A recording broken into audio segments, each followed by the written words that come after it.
Ever rode that bus on the way home and thought, oh my God, we have to change everything? We're terrible. Well, let me show you how not to make that mistake and protect your identity when the film is bad. TheVarsityEdge.com.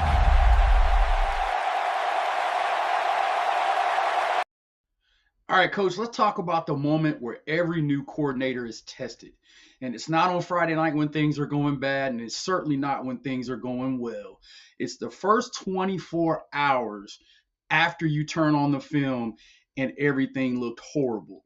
That's when you're tested as a coordinator. That's when you have the urgent need or desire, in some cases, to try to change everything and overcoach. That's the moment when you have to have clarity about your systems. And that's what today's clinic is about, protecting your identity when the film is bad. Let's jump into Coach, it. I can remember being a young head coach. I didn't really spend time as a coordinator as a young coach because I got my first job when I was 26.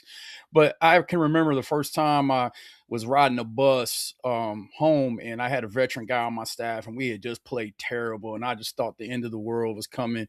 And he said something to me that has resonated with me through my entire career. And if you don't take anything from this one clinic, take this piece. He said to me, he said, George, it's never as good or as bad as it seems. Wait till we look at the film.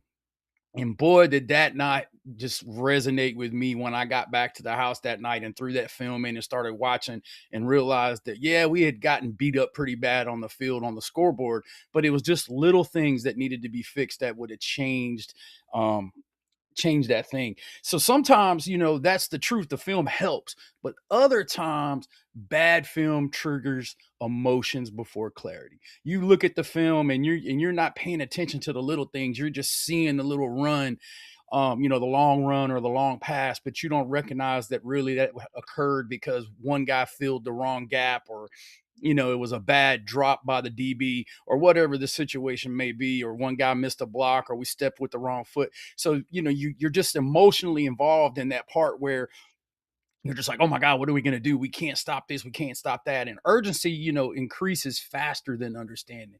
It's only when you slow yourself down and you look at that film and you say to yourself, okay, if we would have come off that double team a little flatter, then that play would have hit and we wouldn't have got hit in the mouth. Or if we would have taken a better kick step, you're finding these little details that become clear to realize, man, it's not as bad as it looks. It's not, oh my God, the sky is falling. The sky is falling. And that usually happens in the first 24 hours. You watch the film, you're still emotionally invested in it, and you're just so urgent. You're trying to figure out how you're going to go into your staff meeting on Sunday and explain to the head coach, okay, this is what happened, and this is what we're going to do, and we got to change this, we got to change that. And that's when you really, really, really need to take a deep breath and understand that bad film creates All right, coach. So false now we've urgency. kind of got past this idea of, freaking out after seeing the film the first time and just kind of losing your mind. And now it's time to start getting that thought process to what the difference between making corrections and making wholesale changes actually looks like.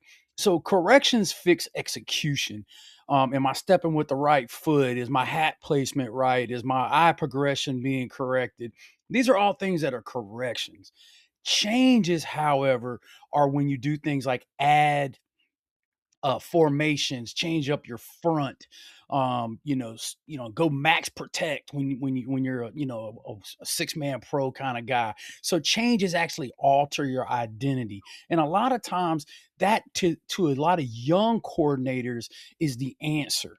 We're just going to change. We're going to go to an odd front, or we're going to go from quarters coverage to be a 3D team because that's what I'm good at.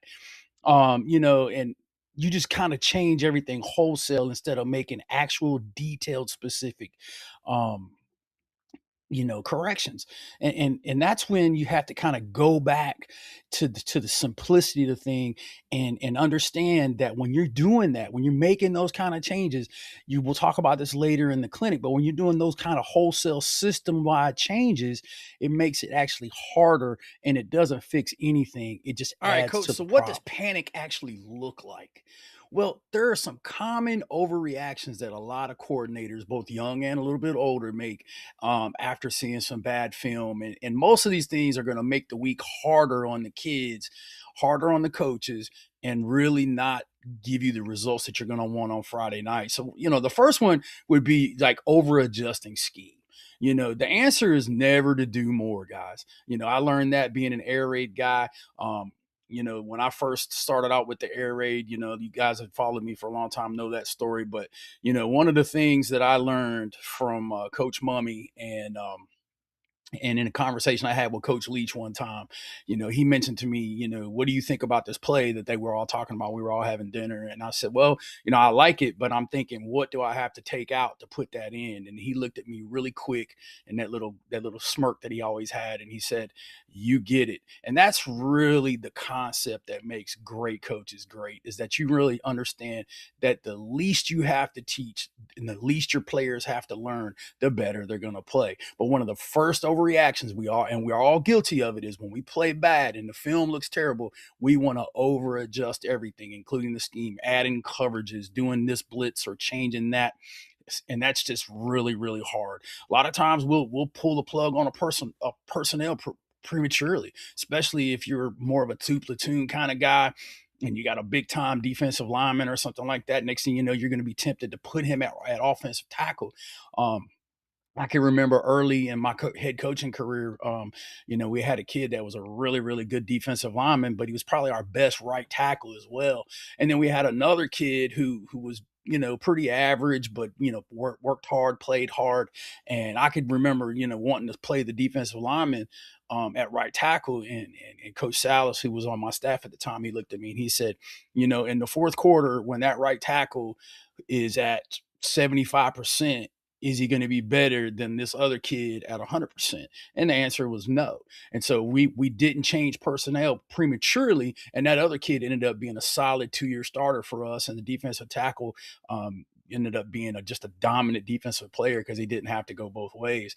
And then, the last piece that's probably one of the common overreactions after bad film is that you want to overcoach practice. You feel like you got to coach more, you got to do this more, you got to add this drill, you got to do these kind of things, but it really doesn't help. What you really should do is have that Navy SEAL mentality of, when things go back, revert back to the basics. Still do your tackling drills like you always do. You don't need more tackling drills, you need more efficient tackling drills.